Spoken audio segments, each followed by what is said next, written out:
अध्याय 2 के 15वें श्लोक में भगवान कृष्ण कहते हैं, यम हि न व्यथयन्ति एते पुरुषम पुरुषर्षभ सम दुख सुखम धीरम सह अमृत तत्वाय कल्पते। भगवान कहते हैं कि जो पुरुष सुख दुख में धैर्य बनाए रखता है, धीर व्यक्तित्व की तरह व्यवहार करता है, ऐसा व्यक्ति निश्चित मुक्ति को प्राप्त करता है। देखिए, भगवान कृष्ण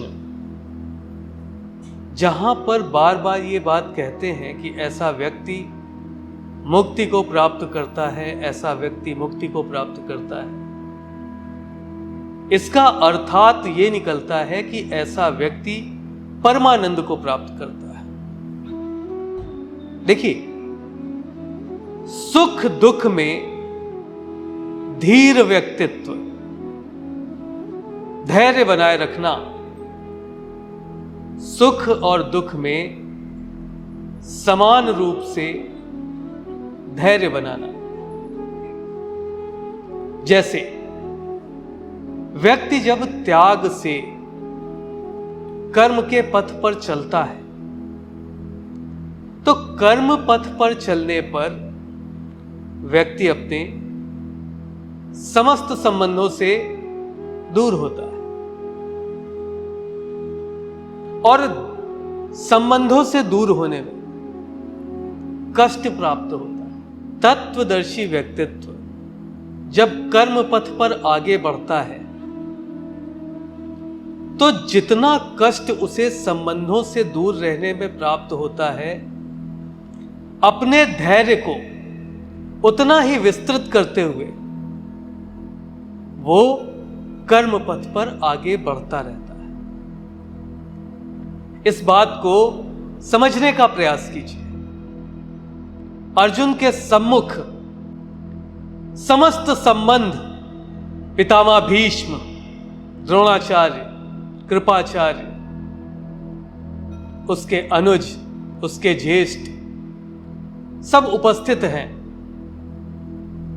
और कर्म पथ पर आगे बढ़ने के लिए ये संबंध ही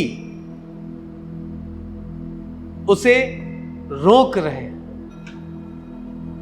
उससे कह रहे हैं कि तुम संबंधों के बारे में सोचो।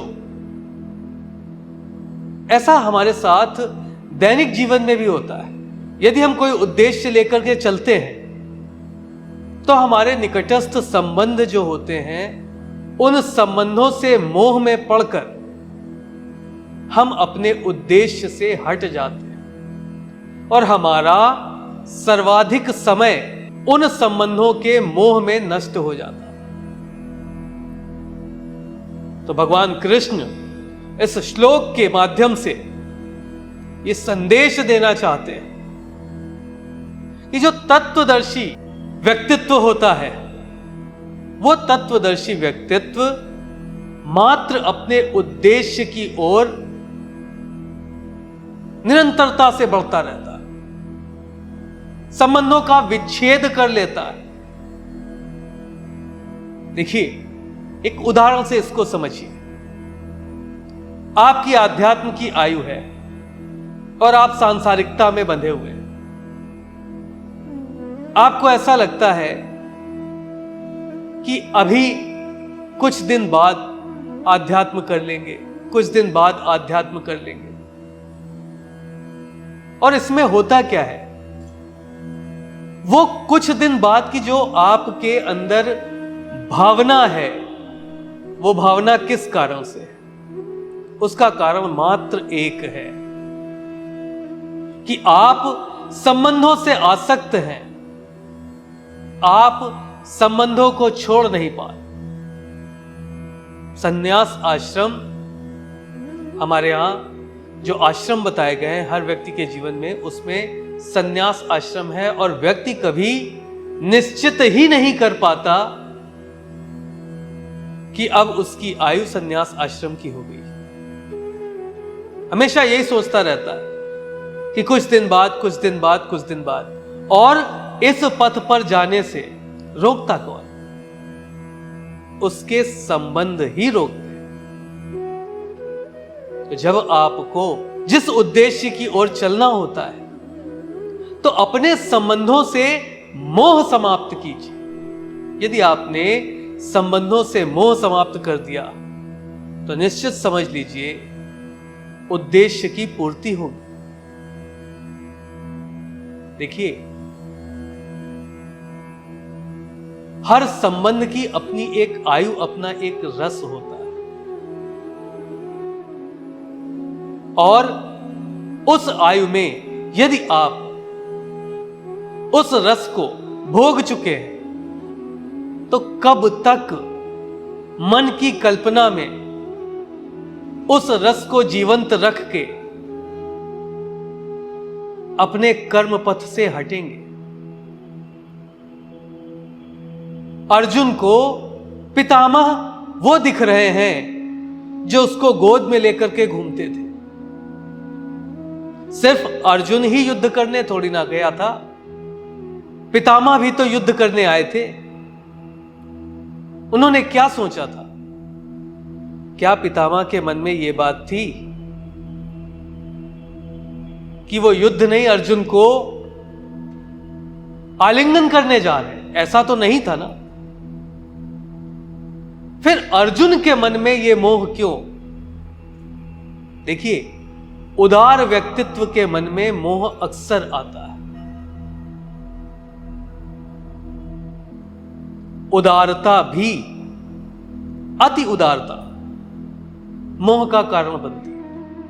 उदार रहिए परंतु कर्तव्य पथ से मत हटिए। स्पष्ट संदेश है इस श्लोक में। वो कहते हैं कि संबंधों को अपने जीवन का एक शूल मत बनाइए, एक व्यवधान मत बनाइए। आगे बढ़िए, कर्तव्य पथ पर आगे बढ़िए। और संबंध, प्रेम कभी व्यवधान नहीं डालते, मोह व्यवधान डालता है। तो भगवान कृष्ण अर्जुन से कहते हैं, हे पुरुषों में श्रेष्ठ, पुरुषर्षभ, ये शब्द भगवान कृष्ण ने अर्जुन को कहा और इससे अर्जुन को प्रेरणा दी कि तुम पुरुषर्षभ हो, यानी तुम पुरुषों में श्रेष्ठ हो। इससे वो अर्जुन के अंदर का आर्य जागृत करना चाहते हैं। जब हम कर्तव्य पथ पर जुड़े हुए अपने किसी खास व्यक्ति से उसको संपूर्ण पुरुषार्थ करने के लिए कहते हैं तो हम इस प्रकार के संबोधन देते हैं कि तुम श्रेष्ठ हो, तुम पुरुषों में श्रेष्ठ हो, और तुम्हारे मन में संबंधों को लेकर मोह, ये उचित नहीं है अर्जुन। मोह को त्याग कर युद्ध करो, युद्ध करो और दिखाओ कि तुम्हारा पुरुषार्थ श्रेष्ठ है, तुम आर्य हो, तुम्हारा व्यक्तित्व अनुकरणीय है, तुम नायक हो इस युद्ध के, तुम भक्त हो मेरे, तुम शिष्य हो मेरे। तुम्हारे संपूर्ण मानसिक पटल पर मात्र कर्म की अवधारणा होनी चाहिए। तुम इस युग के प्रणेता बनोगे, नेतृत्व करोगे, और तुम्हें इतना मोह, ये ठीक नहीं।